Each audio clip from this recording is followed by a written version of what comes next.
Hey everybody, good morning. This is Super Mike on the B1 Math Science and History channel. We just want to go over some information here. This is going over the moon. There's some information that we had about the moon, and we'll go over some of the history that the Honorable Elijah Muhammad shared with us about the tribe of Shabazz. So let's look at this here. We'll share on the screen.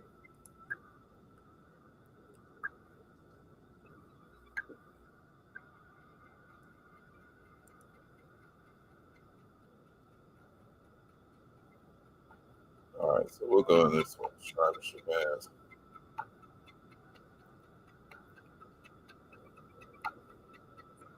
So, you know, a lot of these things people will believe and won't believe. Really doesn't matter. That's not the point. The point is to get the information into your ears so that when things get confirmed in reality, you'll know that you've heard something that is way deeper than you might want. You got to realize that the modern world that we live in has a memory problem.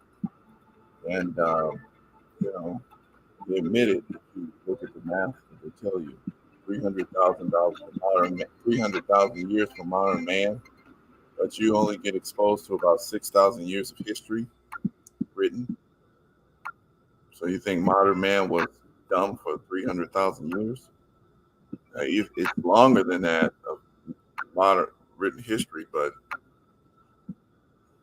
this is just based off of what they said.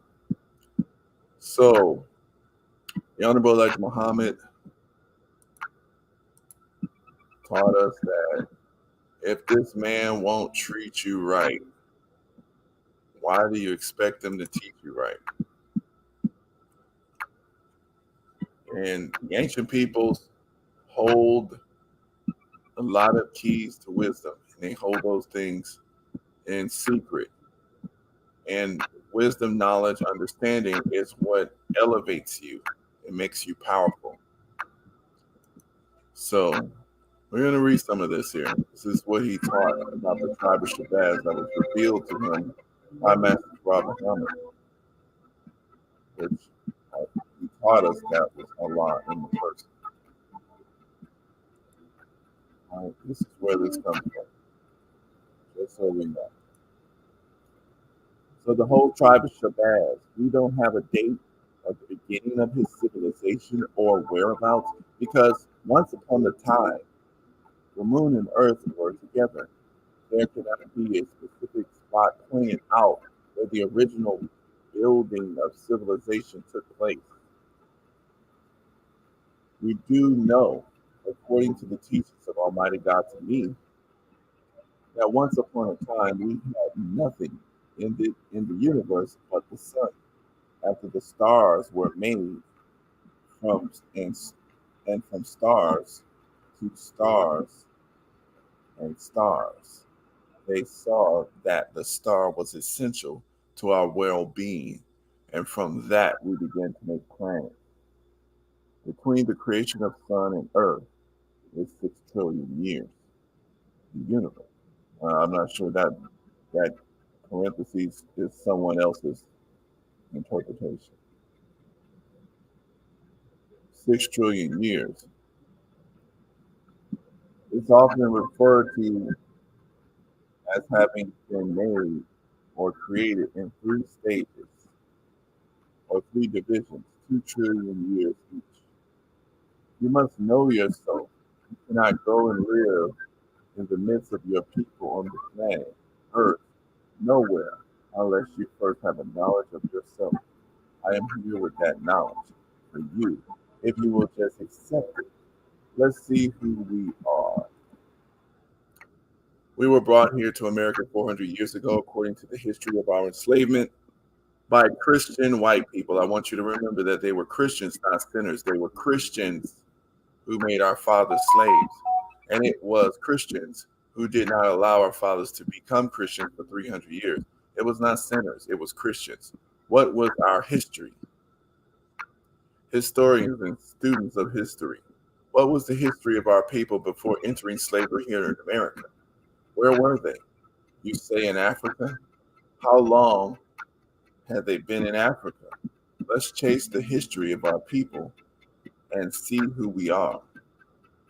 If you don't know yourself, it's due to the fact that you don't know your own history. If you know your own history, you know yourself. How long had our fathers been in Africa before the white man went there and brought them into the Western Hemisphere slaves? Where were they from before they got into Africa, or how did they originate there? You are scholars and scientists. Why don't you know these things? If we are people that are to be respected and not to be outcast and not to be outcast of the civilized world, what were our fathers before we ever came to America to come into the realization that we are outcast and unwanted people in the society of nations? Where did we come from? And was our fathers anything? God has revealed these things. Almighty God has said to me that before the white man ever brought from that particular continent, we had been there in that particular continent 50,000 years. He again said to me that before going there, we were in what we call today Arabia, the whole entire peninsula, as they call it. Before the white man came there, that country or peninsula was called Arabia. They have it divided up into many other states today. It was called Arabia, meaning the first of it, or Asia. The continent of Africa at that time was called the jungles of East Asia. Our people who are there today came from a scientist who wanted to make a people who was capable of withstanding the hot sun and could get along with the beasts and other wild animals of the jungle. We went we went to the other 24 scientists and pleaded with them to allow him to take his family into the jungles of East Asia to make the people he thought would be capable of withstanding anything of nature. That man was one of the tribe of Shabazz. We are tracing our own father's history. This man belonging to the tribe of Shabazz was the father of us from 50,000 years ago up until today. In other words, for 50,000 years he has acted, or rather he was in place as a father to us. Before this tribe of Shabazz produced that man, that scientist, there was a tribe of Shabazz called the number one tribe before our deportation from Moon, and that deportation from Moon took place 66 trillion years ago. It was one of the tribes and the only specific tribe that escaped the great disaster of the explosion of our planet, and the only scientific tribe that escaped the great disaster of the explosion of our planet in those days, who came with this part. This part of our planet dropped 36,000 miles from the original pocket in which it was in at the time of that explosion. That explosion or blast caused this part to drop 36,000 miles from the original pocket that she rotated in.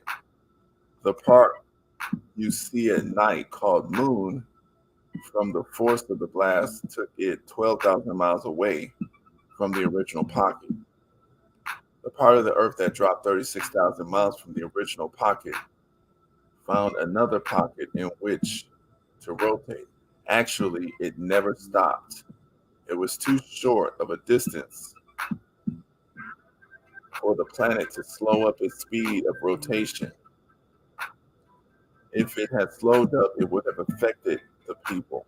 but it didn't slow up. The blast made and the drop the planet made due to the blast kept the planet rotating at the same rate of speed. The sun caused the sun that causes and compels the earth to rotate on an axis did not lose any power of attraction or on either part. She, the sun, kept both parts moving around their orbit as this other part followed us, and it also is attached to the same part that it came from for power to continue rotating. So the moon, rotates in our orbit or rotates around the same planet it came from.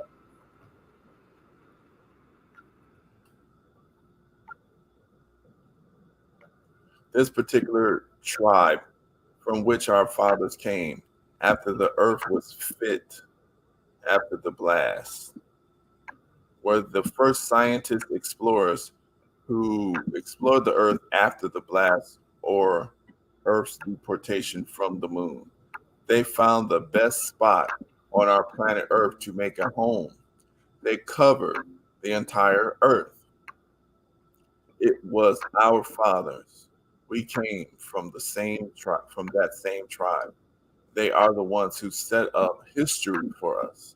They wrote it and told about it.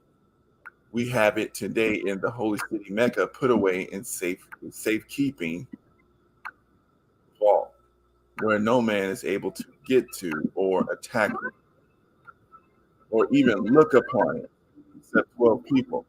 There are only 12 people on our planet today that has the privilege to look into that history, and they keep the knowledge within themselves among the 12.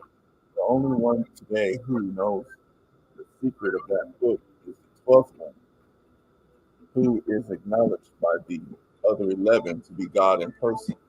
That book contains all that happened among us before we made the moon. I say we because it was our fathers who made it. There are ways to prove the truth of it. If you are a scholar, scientist, or astronomer, you have a way of proving this. Before we made this moon, we had Mars turning as our moon. But this Earth, our Earth at the time, was approximately 10,000 miles in diameter and 36,000 in circumference, whereas today it is approximately 24,896,000 in circumference, with the equator approximately 25,000 miles and straight through at the equator about 7,926 miles. Before the deportation of Moon, the Earth was approximately 10,000 miles straight through it, and about 36,000 miles at the ground at the equator. She has always been egg-shaped. When the Moon was with the Earth, she has never been totally round, sphere. It was our fathers who came with our planet and have produced for us today what we have. The God we have today is from that same Father. I want to bring you into the knowledge of yourself. There is no such thing as a God other than us. It is a grave mistake for you to try producing a God other than man. We, the black man, have been God ever since we had a life germ in the universe. And the first life germ in the universe was us. This is from God Himself. So I'm going to stop right there on that part. We just want to put some of this history out here. We just want to put some of this knowledge out here. And, I'm going to read something on the moon, just some basic stuff.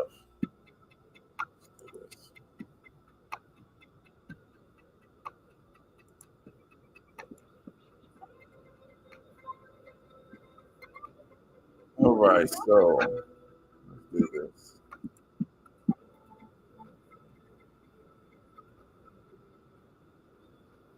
I've seen this story, and I just wanted to check it out here. Just read through it.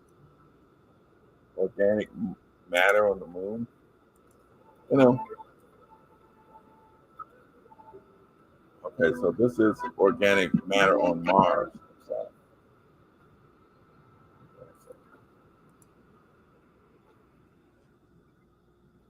So this is organic matter on Mars.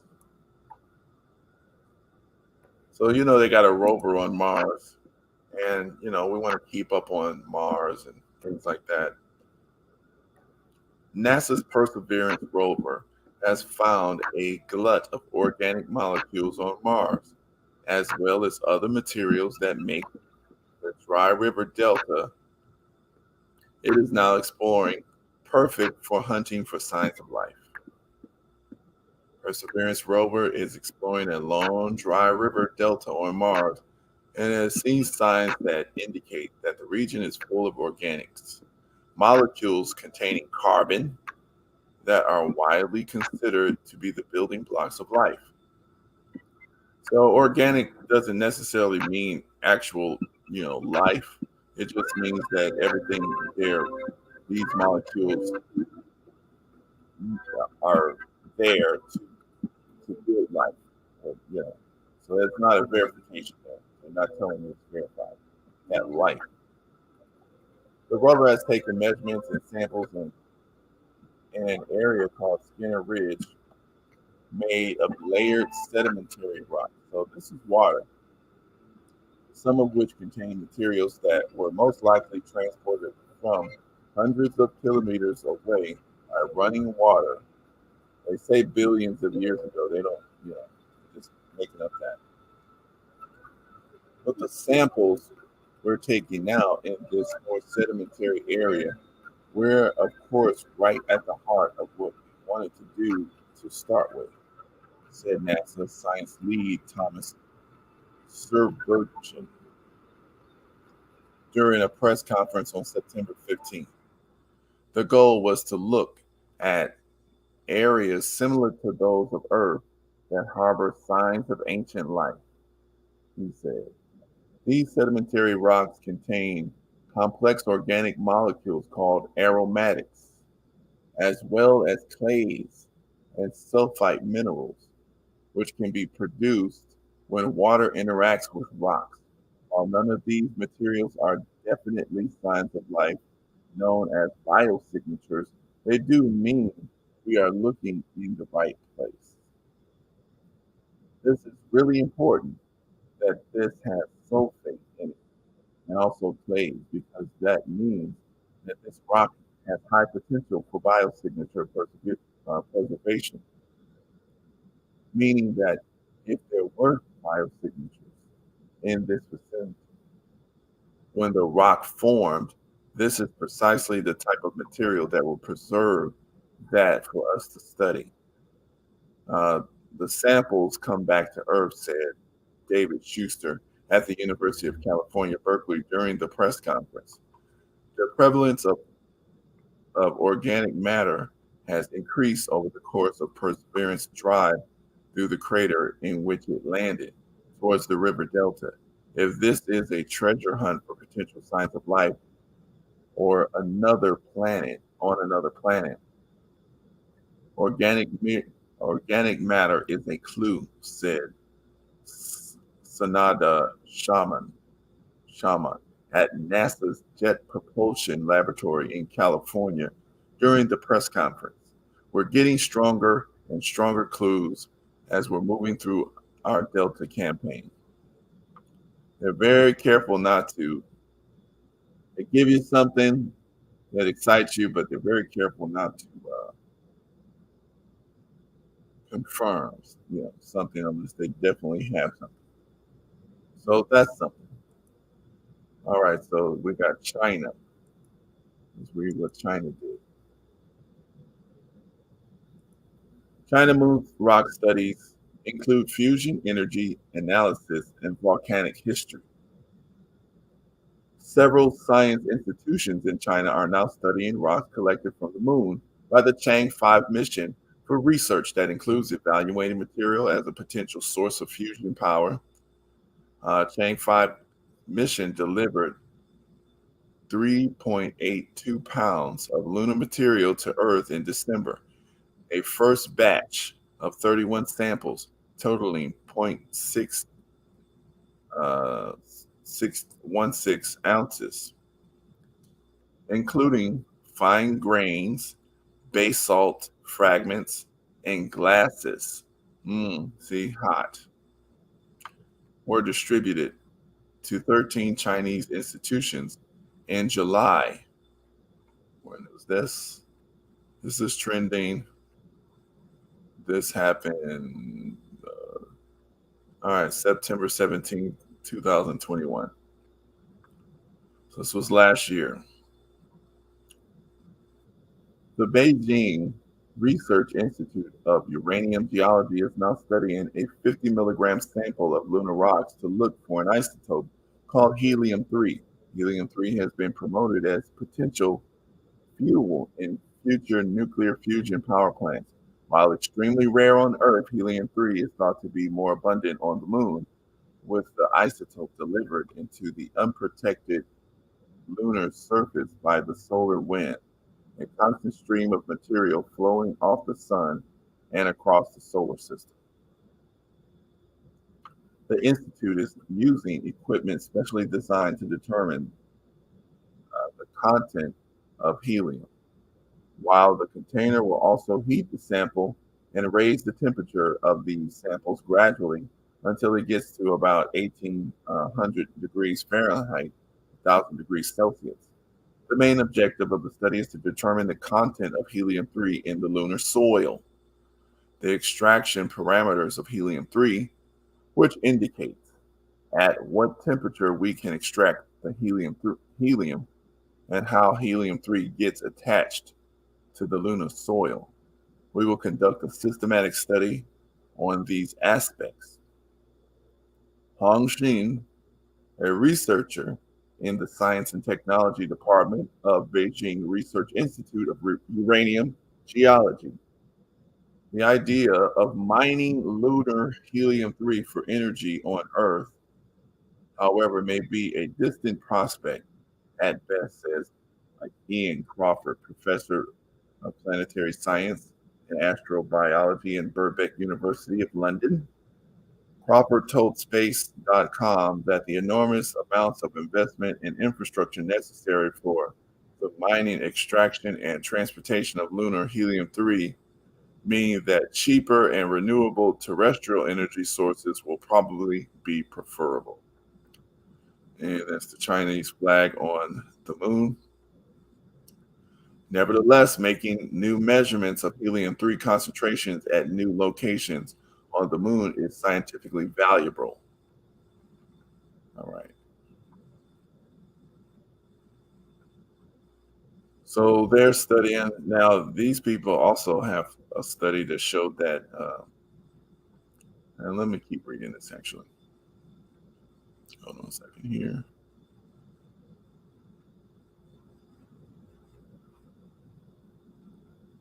A number of groups and companies, see, this is a business venture for them. A number of groups and companies are studying the prospect of generating electricity from fusion power, yet technological and engineering hurdles remain. Proposed fusion reactor designs mostly opt for hydrogen isotopes called deuterium and tritium, which are plentiful on Earth as fuel sources. Meanwhile, the Institute is also studying the samples for the possible presence of radioactive element uranium. So, the bottom line is that also the moon has pretty much the same soil composition as the planet Earth, so because it was once part of the Earth, just like the Honorable Elijah Muhammad taught. And so, they crashed a dead rocket into a moon. They crash and they can take with these old booster rockets, they can take, uh, they can see plumes, and they can. I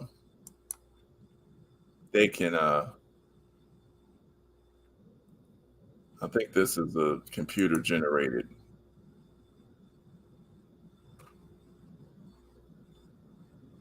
Yeah, that's computer generated. Yeah, but they can check the composition of the soil by analyzing the plume. So that's all for today. I just wanted to bring that to everybody, touch base with everybody on that. Let me know what you think about the information about the biology on the moon, about the tribe of Shabazz. You know, you think that that is possible? You know, the history there and the questions that you generate for the tribe of Shabazz history. You know, are you generating those same questions for the history that the white man told you, or the history that you learned from colonized folks? Do you believe that these people will teach you right, even if we know that they're not treating us right? Okay. What are they hiding?